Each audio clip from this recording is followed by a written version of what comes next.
Thank all of you for being here today to come together and work within the field of energy that's building as we move towards the Wesak festival on Monday. And it's always wonderful to have the potency of the group as a protective shield around the work that we do together. So today I'd simply like to share a few thoughts related to the Buddha, who is, as we know, born, achieved enlightenment and died in the sign of Taurus. And also the association which these two energies, the Buddha and Taurus. Oh, start my video. It's started. Sorry. You can see my video? Kathy, we can see you fine. We can see you okay, fine. Sorry. Yeah. So this idea of the Buddha, Taurus, and the new group of world servers are all intimately related because we're told the new group is ruled by the sign of Taurus. So I just wanted to share a few thoughts on that. And so this energy of Taurus becomes a real bridge, as does the new group, between the energy of Aquarius, which is, as you know, the incoming energy of the new age, which governs at the hierarchical level, and also the energy of Pisces, which governs humanity, who toils as yet under that sign. So the new group, being the mediating agent between those two fields, governed by Taurus, it becomes helpful for us to therefore have some understanding of Taurus. So as we know from the Buddha's life, he tried many paths on his journey towards spiritual discovery, just as many people in the new group today are following and experimenting with many different spiritual paths. As a young man, Gautama struggled with desire. And so too today, at this ending of the age, with the powerful stimulation that's going on amidst the lower chakra system, this is having a particularly challenging condition for the young, particularly confronting them with managing the potent energies in the world today amidst all the many challenges and questions that are causing much confusion. We live in a world of powerful dualities, with one side of human nature being pulled towards the light of liberation, and at the other side, there's a strong current pulling towards stimulation of the lower nature. And the disciples of the world, in the midst of both these forces, we're told, are being torn asunder. So amidst this powerful mix of energies, Gautama faced a fixed determination to move forward on the path.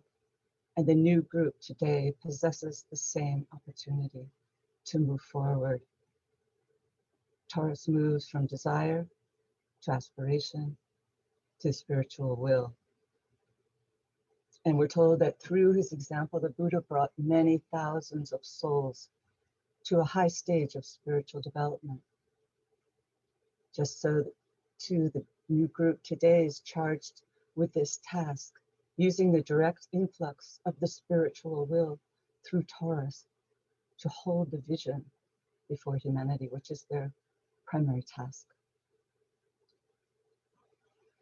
An ancient prophetic teaching likened this emerging group to the bull of God, rushing forward upon a straight line with its one eye fixed upon the goal and beaming light.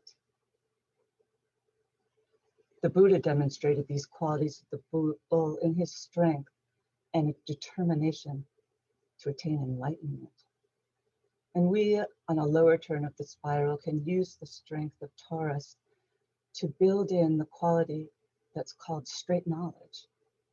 It's the illuminating power of pure reason, of which this year's keynote speaks. This path of straight knowledge is not meandering, full of detours, but rather, as its name implies, it is direct, practical, swift, and concerned with the need of the moment. So as agents of straight knowledge, the group is not qualified by mystical flights of fancy, nor is it qualified by an unillumined mind, which is described by the Tibetan as a devious mind, possessed of illusions, errors, dogmatisms, and separative thinking and cultures. Instead, straight knowledge is grounded upon the firm foundation of the illumined mind, and from that point projects into those realms wherein the basic truth, underlying the many truths, can be touched. The group, therefore, is able to cut through spiritual materialism that seeks development for the self alone, and through the strength conferred through ashramic sharing, becomes able to tap into truth on its own plane and bring through that which is needed. Some of you may be familiar with the Agni Yoga teachings, which are used in the Arcane School. These teachings make much reference to this quality of straight knowledge. So I'd like to just read a couple of the sutras here for you today. From Sutra 527, we read that the individual on the path of straight knowledge is ready for a life of self-examination. He's ready to rid himself of his faults without regret. He will understand that it is not suffering that is needed, but liberation. He will understand that it is not miracles that are needed, but straight knowledge. And he will understand that it is not dead scholarship that is needed, but realization and application. And one more sutra, number 127, states, he who renounces self, who strives for the common good, who is devoted in battle and joyous in labor, acquires, at least for a moment, an arhat's enlightenment, which makes him lord of his own karma. The realization of enlightenment may be defined as straight knowledge.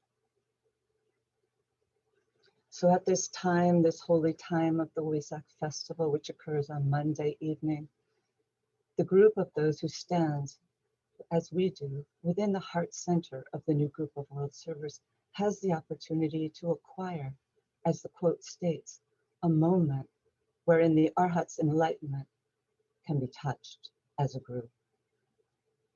An ancient writing describes this opportunity as that which fans or intensifies the light by the removal of obstructions and proceeds from far distant places, pouring through the eye of illumination into those spheres of influence upon the sorrowful planet, the earth, impelling the bull on his onward rush.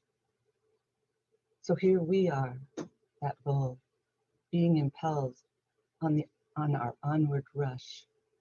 This is the situation unfolding on the planet today, and it demonstrates how this group, standing as the planetary Ajna center, with its one eye beaming light, can become the vehicle used by the two higher centers to remove the obstacles standing in the way of the externalization.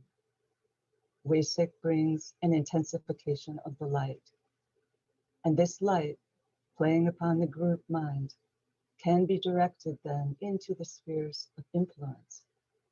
So our task is to keep our eye focused upon the goal of planetary liberation, and through that means become the agents whereby our sorrowful planet can be transformed into one of intensified light.